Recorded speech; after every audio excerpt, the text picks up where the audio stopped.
Tarzan must remain dangling in the air. However, the ropes holding him up keep breaking, one after the other. Therefore, to keep him hanging, we need to provide him with a continuous supply of rope, around the clock. This is our situation with the evolution myth. Ropes are broken, evidence is invalidated, and fraud is exposed, but only after they play their part in keeping the myth alive. Its followers provide a continuous supply of rope to prevent its downfall. Who is keeping the theory of evolution alive? And what is in it for them? Why do they say, invalidating this evidence for evolution is not a problem? Because there is so much other evidence. What's your problem if science continues to expose the fabricated evidence? Doesn't this indicate the integrity of the Western science that we criticize? This is what we will discuss in this episode. Stay tuned.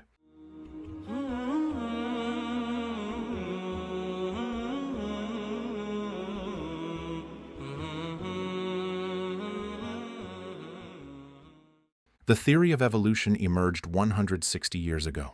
If you look into its alleged evidence and its assumed mechanisms at that time, you will find that much of it is now considered invalid by its current followers. Regardless, they continue to affirm the validity of the theory. Why? Because they claim that there is much more evidence, which emerged later. The genie was out of the bottle and there was no turning back. The theory became unquestionable and indisputable, and its disciples seized the right to view everything through a Darwinian lens. If any of their long-standing pieces of evidence turns out to be false, they provide their standard response. It does not matter, as the evidence supporting the theory of evolution is so numerous. Let us take a look at the timeline. Please excuse some repetition in the titles, but the information presented will be new and relevant to this episode. Have you any knowledge that you can show us? Yes, much evidence. Okay, go ahead. Present your evidence. They said, we found a coelacanth fish fossil. It is evidently a species that evolved more than 400 million years ago, then became extinct 66 million years ago. It represents the transitional link between fish and amphibians. It is also clear that it lived near the surface of the sea and had 2 lungs. You see, here are the 2 lungs. Do you know why it has 2 lungs? To facilitate its transition into an amphibian, which would later on form all terrestrial beings. Its fleshy fins are initial formations of feet. Surprisingly, in 1938, the coelacanth was discovered alive and in large numbers too. Apparently, it has not been extinct for millions of years. It also lives in the depths of the ocean, not near the surface. Moreover, it has 2 air sacs, not 2 lungs. All of their allegations were refuted. The falsehood of this so-called transitional link was fully exposed. Even Nature published an article stating, half a century of research shows it, the coelacanth, is not the hoped-for missing link between fish and land vertebrates. Thus, the rope of the transitional link between fish and amphibians was broken. Did they admit that Tarzan had fallen? Never. On the contrary, they said, since the coelacanth is alive, it must have stopped evolving millions of years ago. Time must have forgotten about it. The coelacanth must be a living fossil. It is living evidence for the theory of evolution. This coelacanth is described as a live fossil.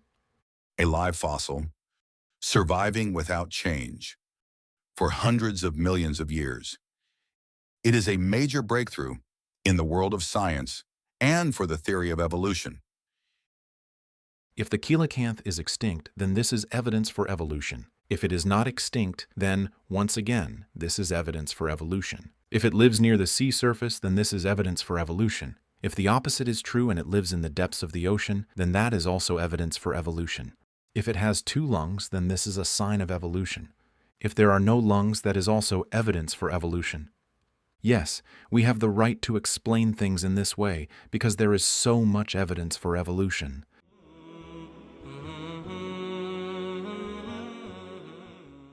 Before the acknowledgement that the coelacanth was not transitional, another rope was extended to Tarzan in the form of Haekel's embryo drawings, which show great similarity between embryos of different organisms. Darwin rejoiced in these drawings. This rope was extended to the evolution Tarzan in 1868. Embryos of organisms are similar in early stages, so they must have a common origin. This is fallacious logic, even if the claim of similarity were true. Yet, the claim was proven false. With the rising number of accusations, from embryologists that Haeckel's drawings were fake, he was forced to confess in a 1909 article published in München Allgemeine Zeitung that 6 to 8% of his drawings were fake, and he tried to justify this fraud. Microscopes show a much bigger difference, Mr. Haekel, as you can see. By the way, how do I know that Haekel actually confessed? Am I regurgitating what others say, as those who run out of arguments do? They keep saying, "You are repeating the arguments of Christian creationists." No.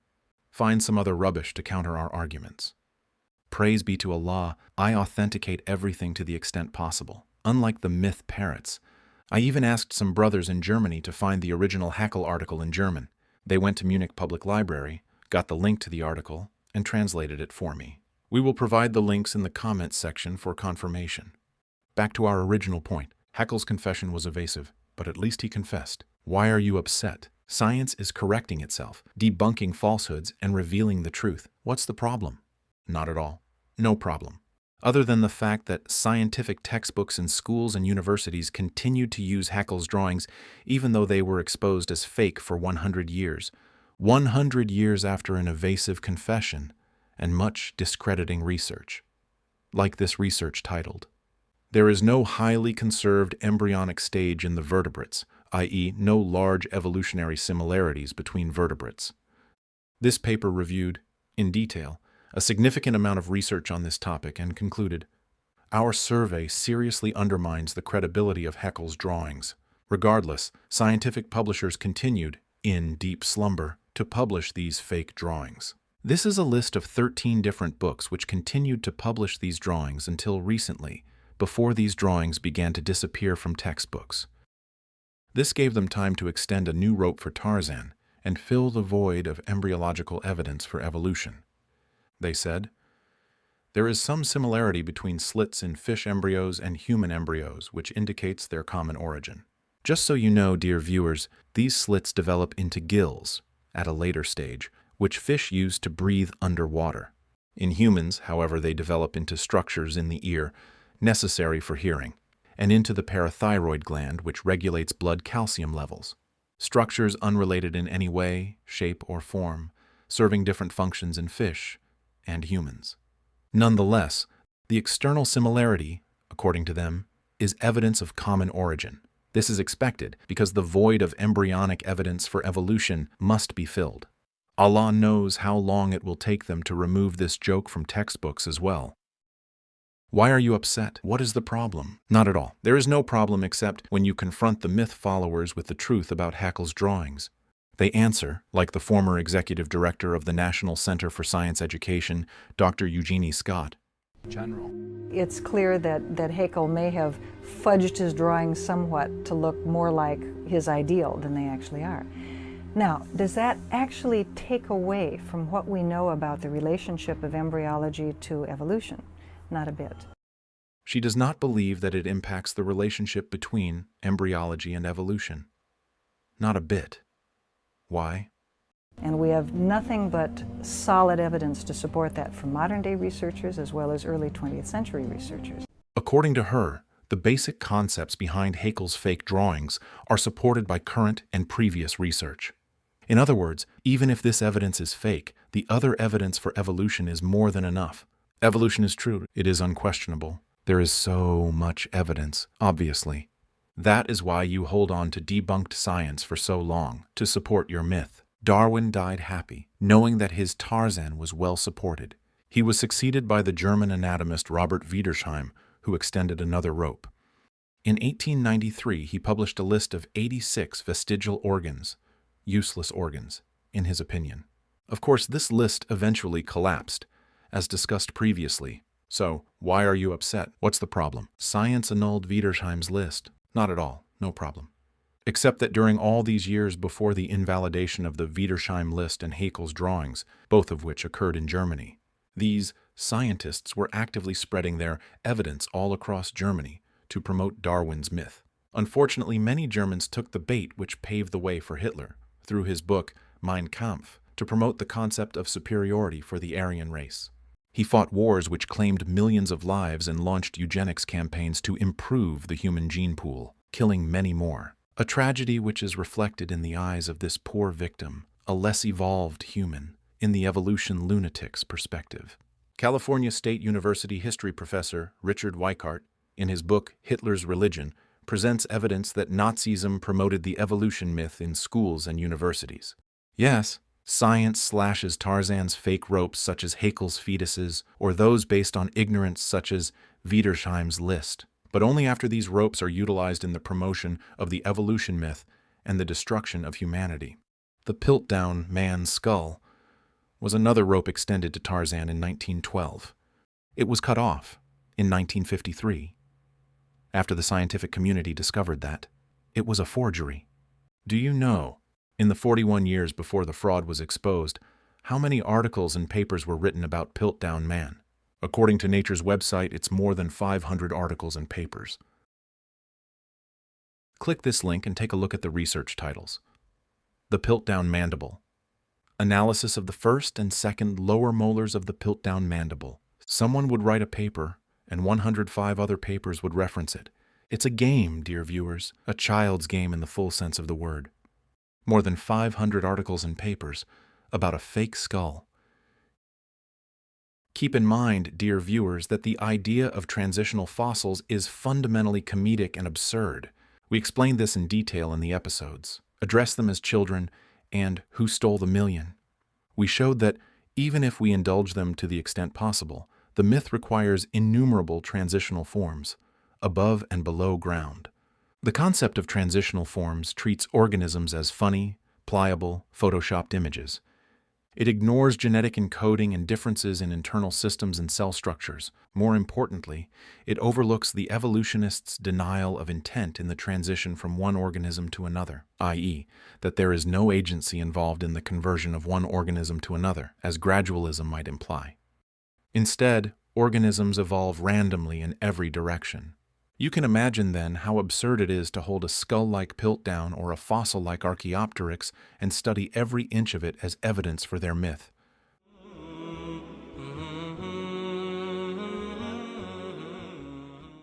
In 1922, the Nebraska anthropoid primate rope joined the Piltdown Man rope to prop up the myth, based the discovery of a tooth. This rope was cut in 1927 after it was discovered to be a pig's tooth, but not before this tooth helped set in motion the teaching of Darwin's myth in schools in many U.S. states. Was the myth removed from textbooks once it was discovered to be a pig tooth? Of course not. Why not? Because even if this evidence is gone, there is so much other evidence. Let us take a look at one. After both Piltdown and Nebraska ropes were cut, they found a jaw. They assumed it was from a transitional link between man and his animal ancestry and called it Ramapithecus. Based on this jaw, they drew the whole image. Thus, Tarzan was able to swing on this rope until the early 1980s. However, when successive research proved no relationship between this creature and humans, they stopped mentioning it.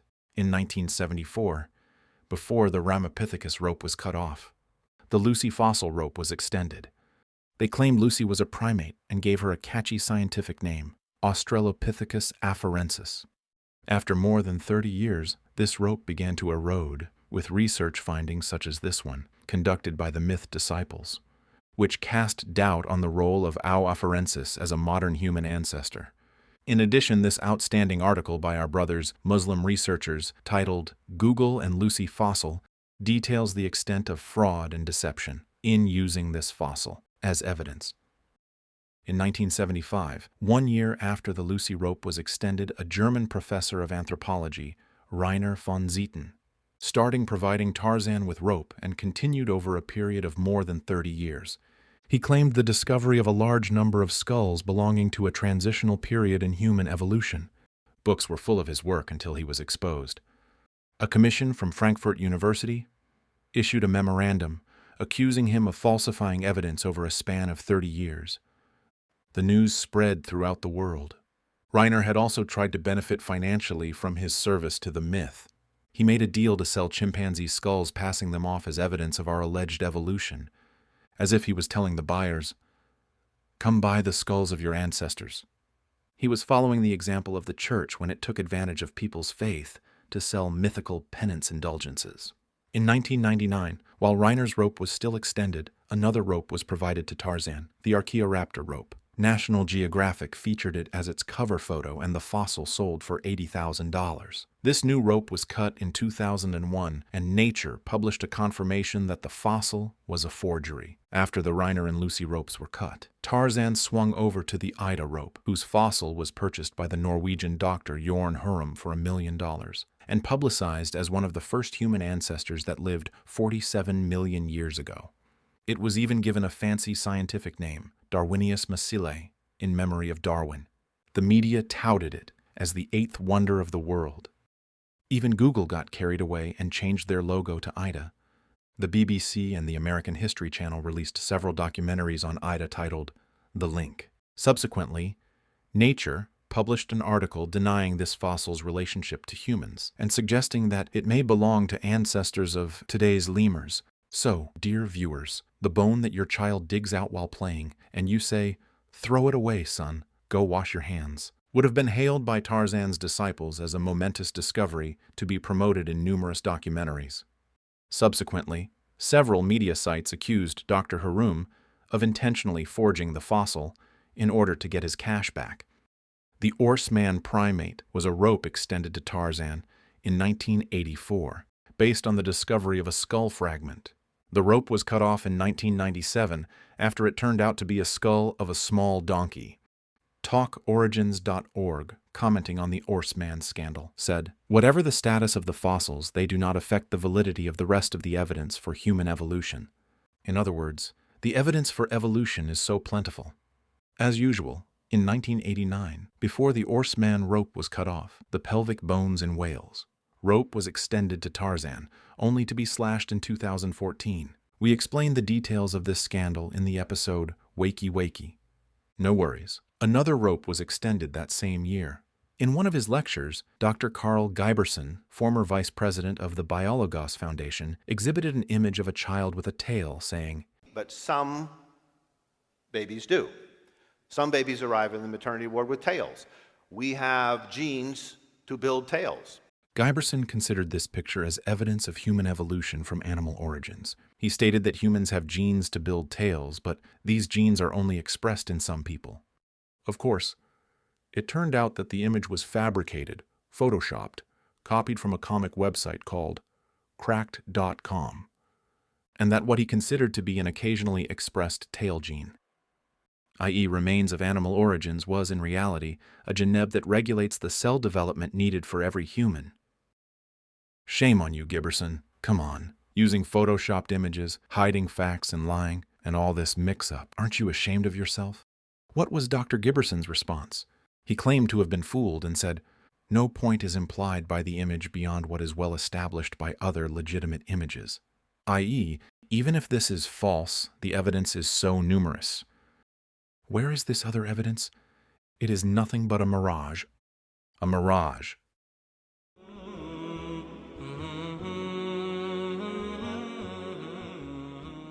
The claim of junk DNA was yet another stupid rope extended, then cut off.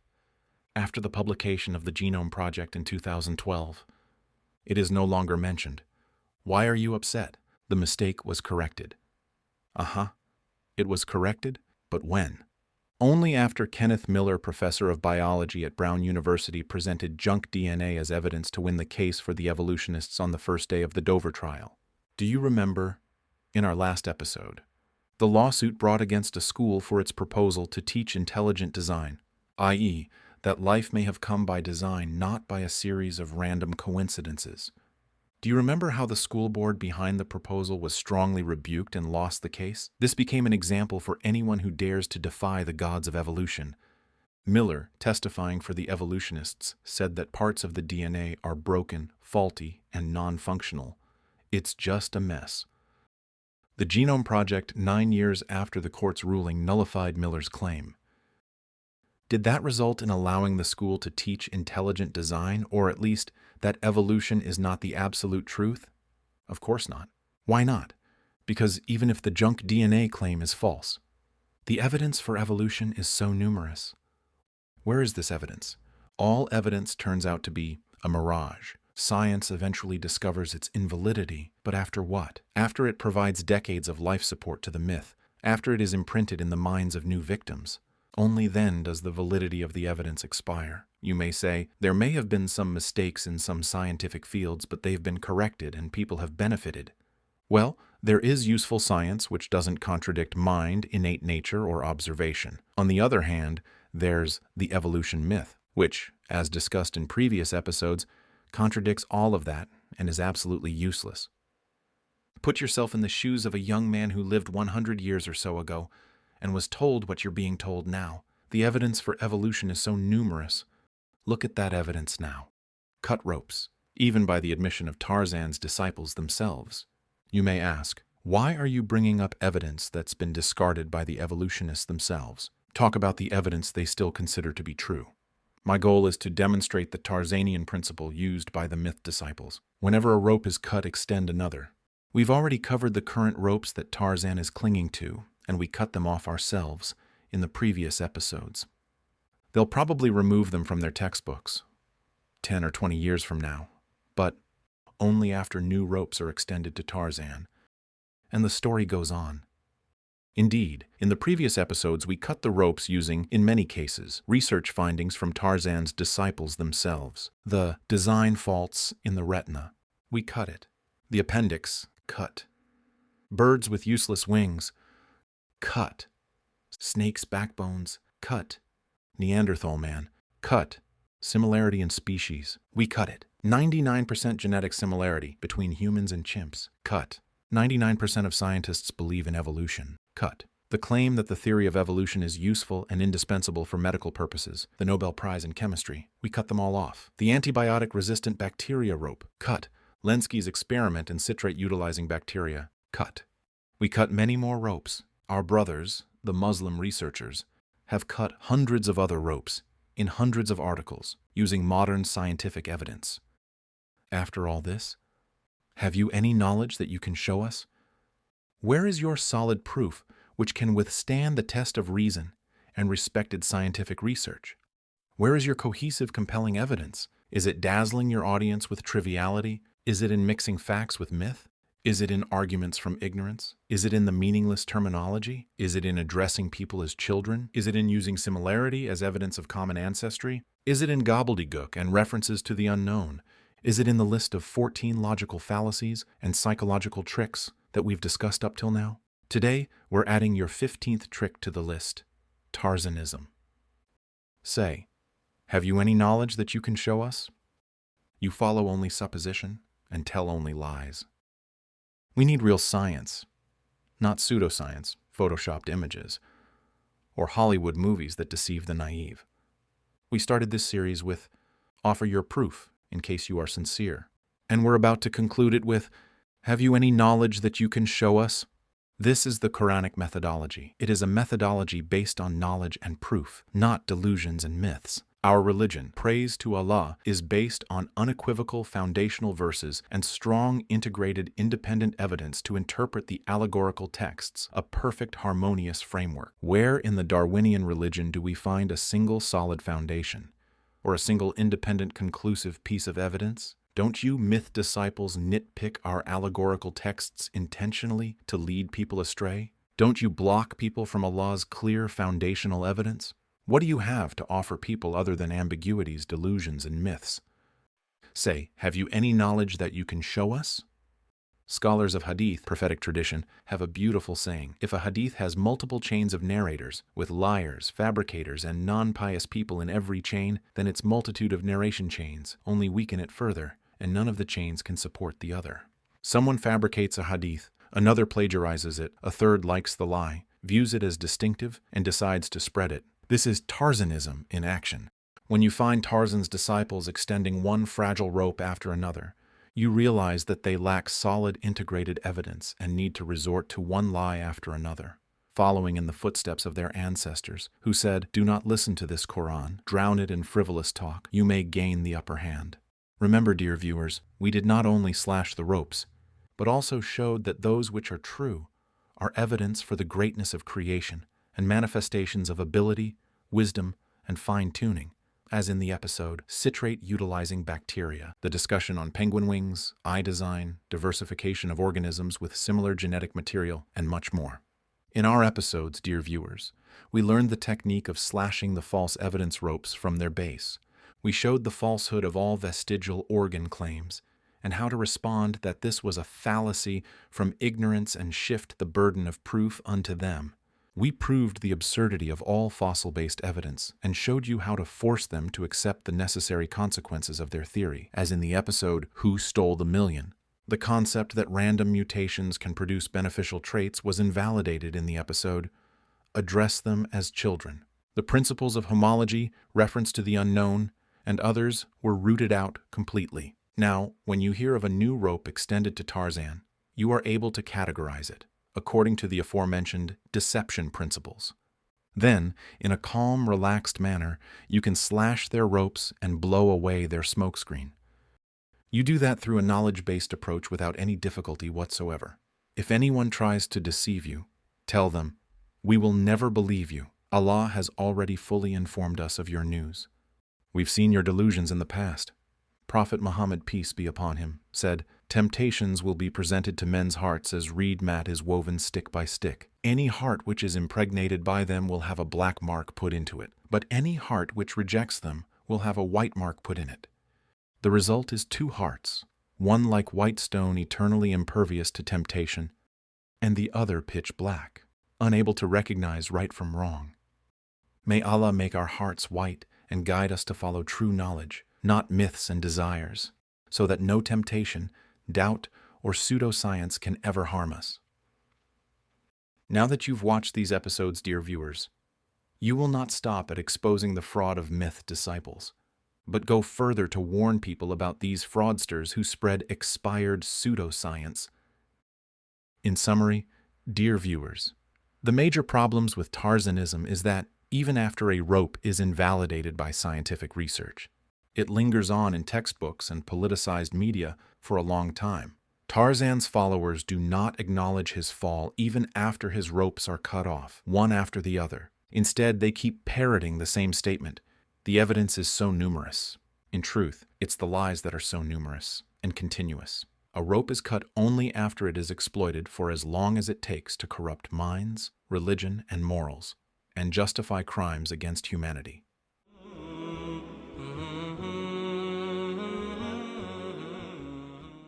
One question remains. Who supplies these ropes to Tarzan, and why? The claim that 99% of scientists believe in the myth of evolution was addressed in detail in our last episode, which leaves open the question, who truly supports the myth?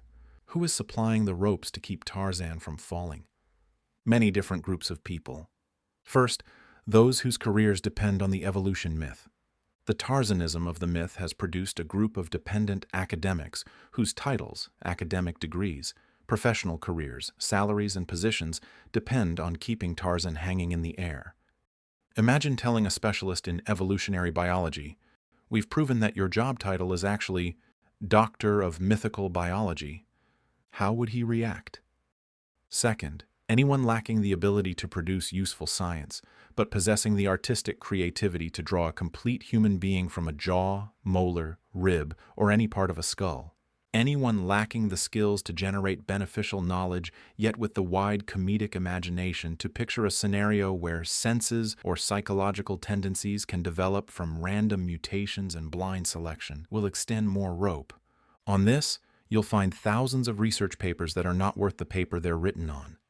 Third, all designers, producers, and directors of photoshopped images and Hollywood movies, who engrave the myth in people's minds.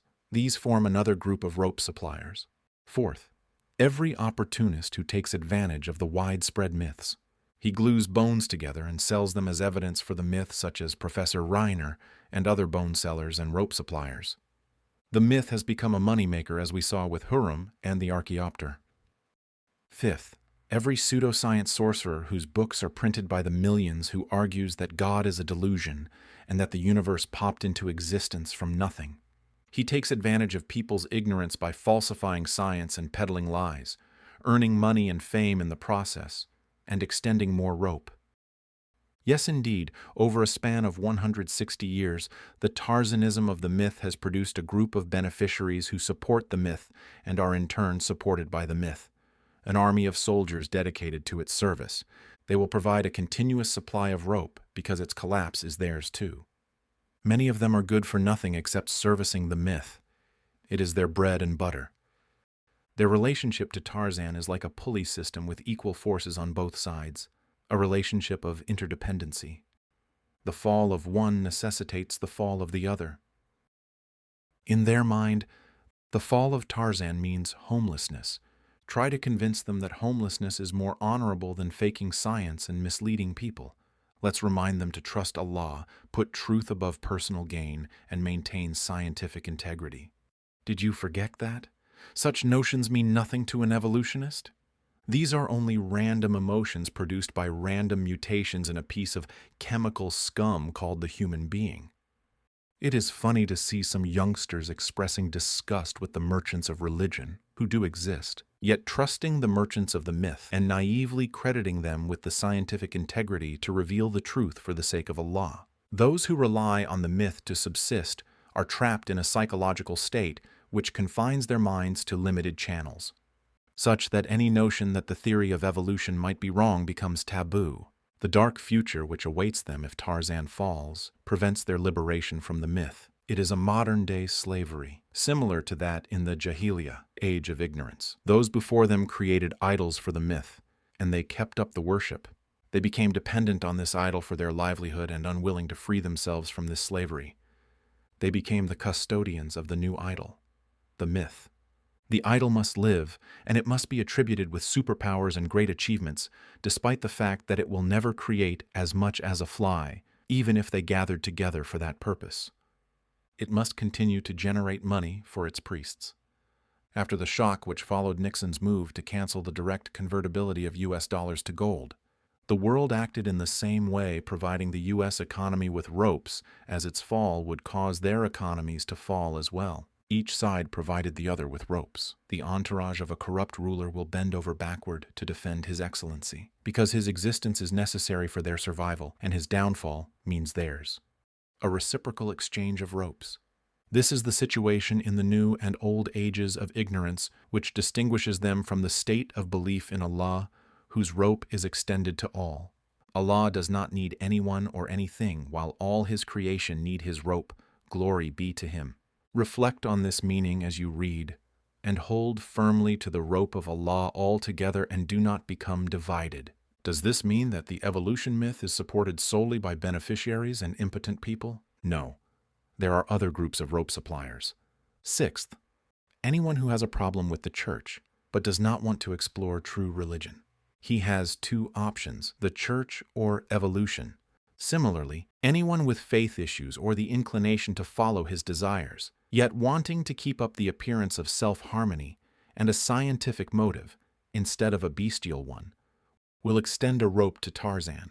In the Worshippers of Microbes episode, we explained in detail that the term evolution has become the equivalent of no creation with intent and will.